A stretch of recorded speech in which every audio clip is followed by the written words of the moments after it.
Date 5 minutos de reflexión con la palabra de Dios. Mateo 18:20 dice, porque donde están 2 o 3 congregados en mi nombre, allí estoy yo en medio de ellos. Hemos venido mirando las particularidades de la oración. La oración individual, como nos decía ayer el versículo, es donde nos ponemos de una manera muy personal, muy íntima, muy sincera delante de nuestro Padre Celestial. Pero la oración comunitaria también es esa oración de hermanos, esa oración de iglesia, esa oración donde podemos ver el poder de Dios moviéndose a través de la congregación. Entonces, ¿cómo radica este versículo ahí? Este versículo ha sido usado muchas veces para pensar que si estamos 2 o 3 orando, entonces esa oración es respaldada por Dios. Esto no es propiamente la intención o el contexto original de este versículo.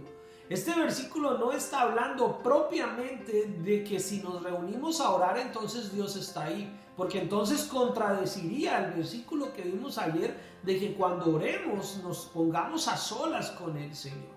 Lo que nos está mirando y nos está hablando este versículo es acerca de cuando nosotros nos reunimos en el nombre de Dios, con el respaldo de Dios. Entonces Dios está ahí para que nosotros en unidad podamos tomar decisiones. Y eso incluye ponernos de acuerdo en motivos de oración comunitaria.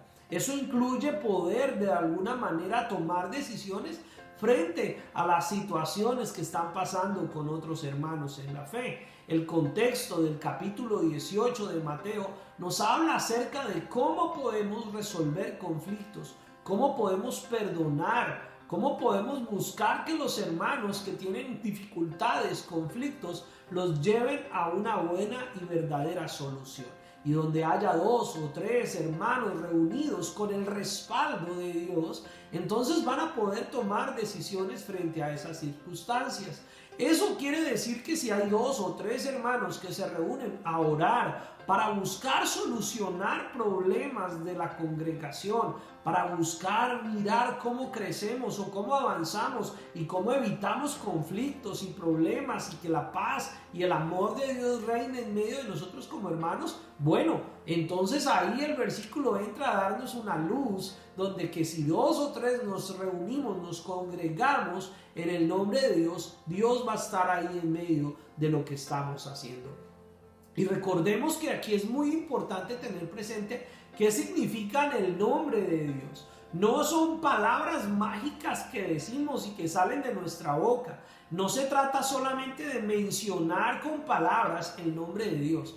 Reunirnos en el nombre del Señor significa reunirnos bajo su autoridad, bajo su respaldo divino. Cuando nos reunimos 2 o 3 o más en el nombre del Señor, lo que estamos haciendo es diciendo aquí tenemos algo en común y es que tenemos el mismo Padre, el mismo Dios, el mismo Señor, el mismo Salvador, el mismo poder del Espíritu Santo está en todos nosotros y nos reunimos en honor a ese único Dios, a ese Señor Dios grande y poderoso. En torno a Él es que nos reunimos. En el nombre de Dios significa que no vamos a buscar nuestra voluntad, sino que vamos a buscar hacer la voluntad de Dios. Cuando nos reunimos en el nombre de Dios, sea para orar, sea para cantar, sea para tomar decisiones, sea para escuchar la palabra, sea para compartir de una manera agradable, una coinonía, cuando nos reunimos en el nombre del Señor, Dios está ahí si estamos bajo su voluntad.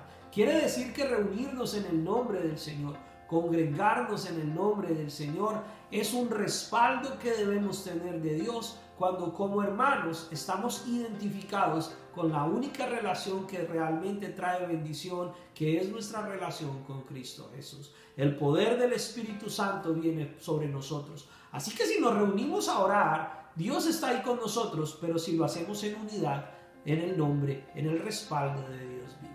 Vive agradando al Señor, vive en la voluntad de Dios, vive congregándote en su nombre, vive tu pasión por Jesús.